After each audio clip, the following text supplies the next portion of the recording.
Well, we have been talking about the July 4th travel chaos for several days now, but is this the new norm? It seems like we've been hearing about record delays and cancellations for a long time, and that on top of that, unruly passengers like this one on a recent American Airlines flight where one passenger had a meltdown, claiming she was seated next to a ghost. And there's a reason why I'm getting the off, and everyone can either believe it or they cannot believe it. I don't give two but I am telling you right now, that mother back there is not real. And you can sit on this plane and you can die with them or not. All right, so in that video, you hear the passenger telling others on board they can sit there and die, but that she wanted to get off the plane. The incident delayed the flight for about 3 hours as all of the passengers were forced to leave the plane before reboarding.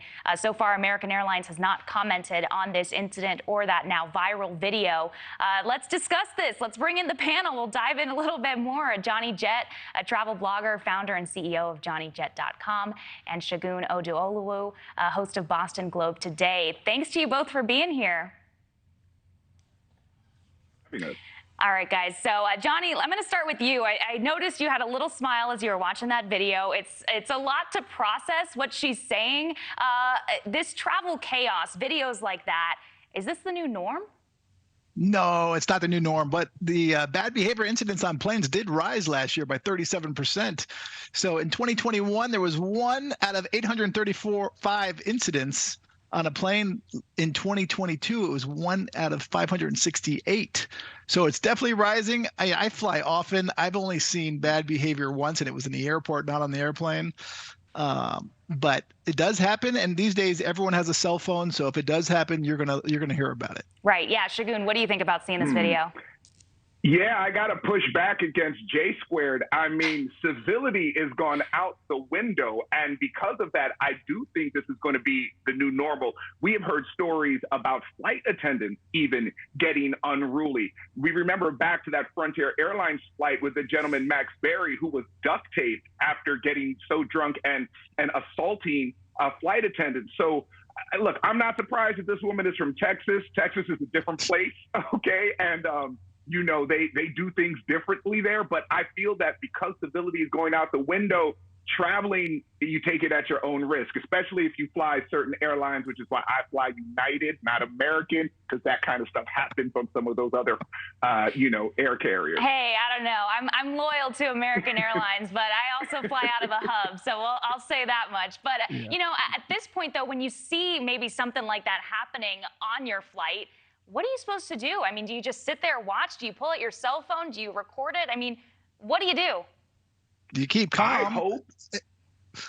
I probably would have got off the plane. I'm like, there's a ghost on the plane. I'm out of here. You're out of there. No, Segun, what do you do? Oh, I am praying that somebody tackles them like a linebacker and hog ties them like we are at the Texas rodeo, because it is a teachable moment for, if I'm on the plane with my daughter, I can see, honey, this is someone acting naughty boots. And when you act naughty boots, this is how they can treat you. So for me, it is a teachable moment. I want air marshals to be equipped with duct tape, with tasers. If people act unruly and you delay my flight by 3 hours, again, teachable moment. You know, mess around, you're going to find out. Fair enough. Johnny, let me ask you, if this does happen on your flight, somebody's kicked off, maybe you're stuck now waiting for all of this to play out. Do you have any rights here? Not really. I mean, if they cancel the flight, you can get your money back in full.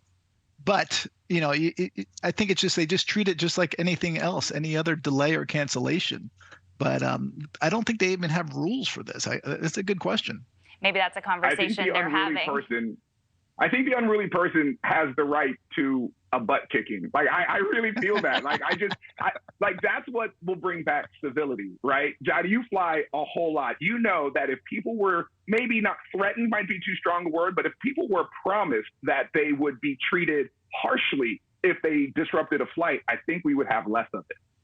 Well, there should be a no-fly list, and it should be across the board. If you get kicked off one airline and banned, you should be banned from them all. Yeah, exactly. I agree with that. I want to ask you guys another question really quickly, or move on to another topic quickly, as it's the 4th of July. This one has been a talker for our team here.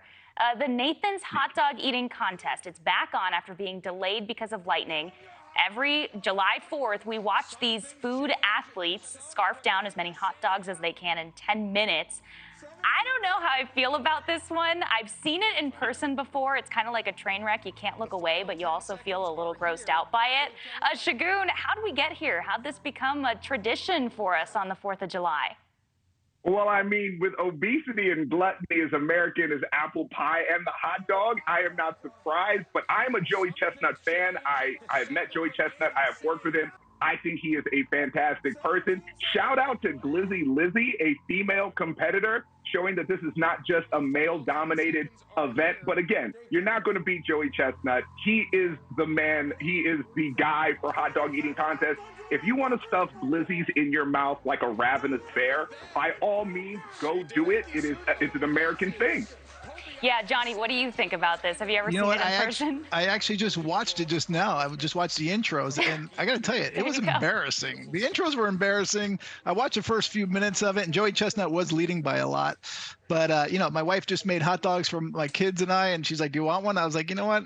After seeing these guys, I think I'm going to pass. Yeah, I saw it once in person, and like I said, it's like a train wreck. I mean, it's sort of fascinating in a way. I mean, how are they doing this? But at the same time, it made me at least a little queasy watting it. Yeah. You guys feel that way when you see that? Why are you both anti-hot dogs? When did Big Hamburger put you in their pocket? Okay, I will correct something here really quickly. I do love a hamburger. That is my favorite food of all time. If you know me, you know that I'm not lying there. But I also love a hot dog. It's more of just the fact that how quickly they're consuming it that I'm like, oh, I think by that point I'd be sick. Yeah. Joey just won it. I just got the breaking news. 62 hot dogs. There you go. Breaking news right here on NewsNation. Come on. Look, can we not just revel in the greatness of this man's record and the fact that he is like the Michael Jordan, Muhammad Ali, Tiger Woods of hot dog eating? Like, respect the king. I do respect it. Absolutely. There is something to be said about how impressive it is, how quickly they can put these hot dogs back. My last question for the two of you, as I'm running out of time here, but this one's important. How many hot dogs do you think you guys could eat in 10 minutes?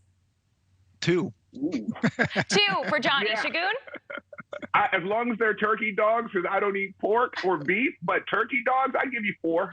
You were over here talking all about the hot dogs, and now you drop us with that. Segun and Johnny, thanks so much. This was fun. Happy 4th of July to the both of you. You too. Take care. Happy 4th of July. Thanks, guys.